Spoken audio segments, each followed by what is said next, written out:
Deze uitzending wordt mede mogelijk gemaakt door Bij Stoks, Roermond, Maasbracht en Heerlen.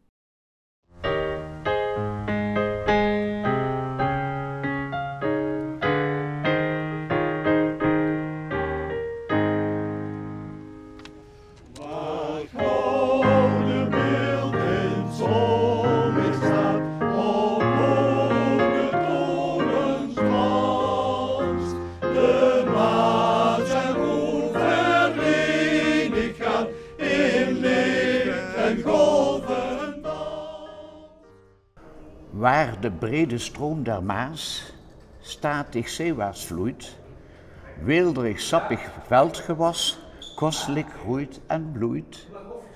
Bloemengaard en beemt en bos, overheerlijk gloort, daar is mijn vaderland, Limburgs dierbaar oord. Daar is mijn vaderland, Limburgs dierbaar oord.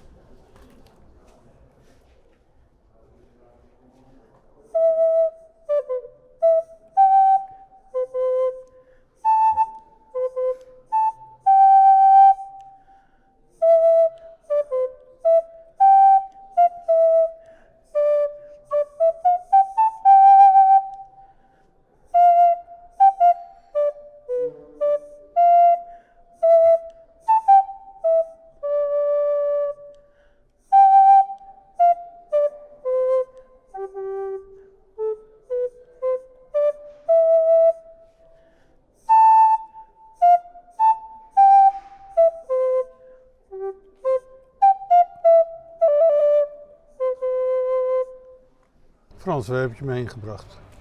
We staan hier bij de ESI, bij het monument, of monumentje, van onze grote componist uit Roermond, Henry Thijssen. Die heeft het Roermondse volkslied en het Limburgse volkslied geschreven. En die gaan allebei een beetje over de Maas. En de Maas is ons thema vandaag. Moeder Maas, Moeder Maas. Vriend en vijand, hè? En ik neem aan meer vriend als vijand. Maar dat kunnen we ieder jaar niet garanderen, want hij komt wel eens een keer iets te hoog. En dan heb je inderdaad rampen en dat soort dingen te verwachten. In ieder geval zeer grote kosten. Want het is een regenrivier, hij brengt alles hier mee naartoe.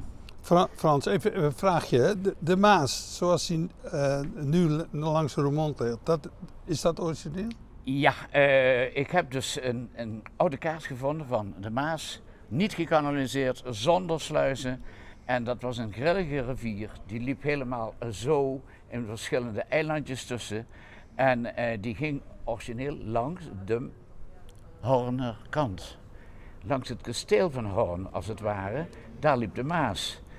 In 1342, toen heeft Roermond besluit genomen om die oude Maasarm te verdiepen. En die is langzaam weggeëpt. Een tijd lang zijn er zelfs 2 veren geweest van Roermond over de Nieuwe Maas en de Oude Maas die langs Horn liep. En dit stuk is helemaal verdwenen. Daar hebben we nu in de plaats het Lateraalkanaal. Want dat is ook nog niet zo oud, hè? Dat is niet zo oud. Maar hier praten we echt over de 1800. Ja. Het was toen een ramp om iets te vervoeren. Philips II die gaf ons de rechten om naar Luik te gaan met allerlei producten. We waren Hanzestad. Maar ik heb ook gelezen dat het een zware tocht was. Zeker als er geen water was of heel veel water. Dan gingen de lijnpaden niet bereikbaar zijn en dat kostte mensenlevens. Het was een hele harde klus om de Maas te bevaren. Beetje grillig kun je zeggen. Moeder Maas. Ja. Ja, Frans, de muziek en de Maas, hè, we hebben het er net even over gehad. Ja. Wat kun je daar nog meer over vertellen? Nou, ik heb dit boekje, Ach Leven Tiet, heb ik eens uitgespit. En daar kom je eigenlijk achter dat we zowel bij de Koninklijke Harmonie als bij het Koninklijke Roermondse Mannenkoor heel veel te maken hebben met muziek. En geschiedkundig is dat ook nog weer heel erg interessant, want in 1830, toen waren wij België.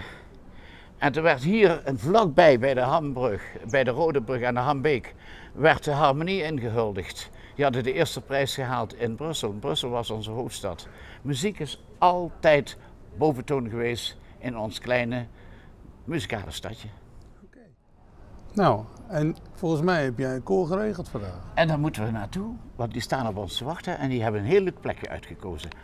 Uiteraard heel dicht bij de Maas.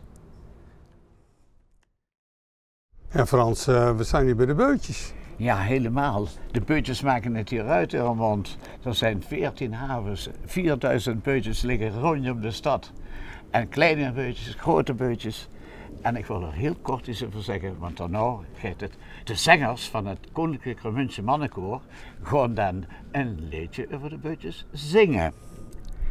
Tussen de Roer en de Zwalm, in Remun aan de Maas, op de boot of op de kant, genedig van mijn stadje, zien water en landje. Hier ben ik content, het zit in mijn bloed. Hier aan de Maas, daar is het pas goed. Deze heren gaan het liedje van Het Bootje van Geluk zingen op. Het Bootje van Geluk. Het Koninklijk Remuntse Mannenkoor. De zangers van het Koninklijk Remuntse Mannenkoor gaan voor u zingen. Het Bootje van Geluk. Bootje, bootje.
Ja, Frans, dan zitten we in het Beutje. Schottelijk, we zitten in het Beutje en we gaan kijken wie zo'n remun is vanuit het water al. Ja, prachtig. Onder de Maria Theresebrug zijn we net doorgevaren. Hier was vorige week concert, hè? Dat is de voorstad. De voorstad die is... Hier was het concert, hè? Ja, helemaal. En dat was de Roerdelta concert. Nu hebben we een beetje de oriëntatie op de Maas. En we gaan dus nu naar links richting de Roermond. Hier moest je eens kijken wat mooi hier achter de zwarte zwanen. We zitten in het zonnetje. Helemaal. Wat komen we hier doen? Nou, we hebben dus het gouden beeld in het vizier. We hebben dat kunnen zien en horen. Dat is ons volkslied, waar het gouden beeld in het zonlicht staat. Het eerste frase van het Roermondse volkslied, wat vele malen gezongen wordt door de zangers van het Roermondse Mannenkoor. En daarom zijn we eigenlijk even hier om dat te bekrachtigen. We gaan direct even luisteren. We gaan daar lekker even naar luisteren en dan weet ik zeker dat je zegt, zo heb ik het alles ooit gehoord. Dat is heel officieel en ook heel erg mooi zoals ze dat doen. Oké. Ja.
en zang en vier.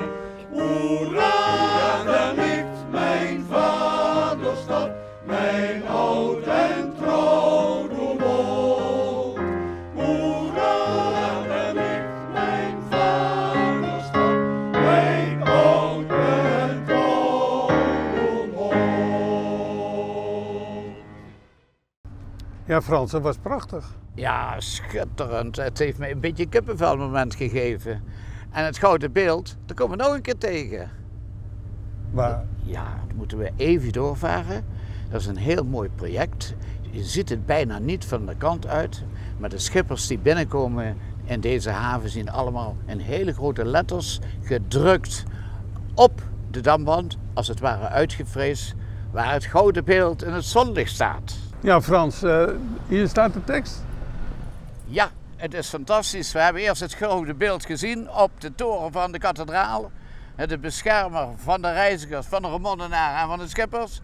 En dat gouden beeld, dat staat hier prachtig uitgebeeld op deze damwand. Waar het gouden beeld in het zonlicht staat. Dat is de eerste zin van het Roermondse volkslied. Op hoge torentrans de Maas met roer verenigd gaat en lichte golvendans. Hoera, daar ligt mijn vaderland, mijn oud en trouw Roermond. Hoera, daar ligt mijn vaderstad, mijn oud en trouw Roermond. Staat dat niet mooi uitgebeeld? Ik vind het een mooie afsluiting van deze aflevering, Frans. Oké, Waar gaan we de volgende keer naartoe? we gaan weer de Maas op. Er zijn nog veel meer verrassingen op. We laten de mensen die met een bootje aankomen eens eventjes genieten van de haventjes en van de mooie plekjes vanuit het water naar de kant toe gekeken. Blijf vooral kijken en tot de volgende aflevering. Dit programma wordt mede mogelijk gemaakt door de horecadiensten van Cox & Co. Happy to serve you sinds 1926.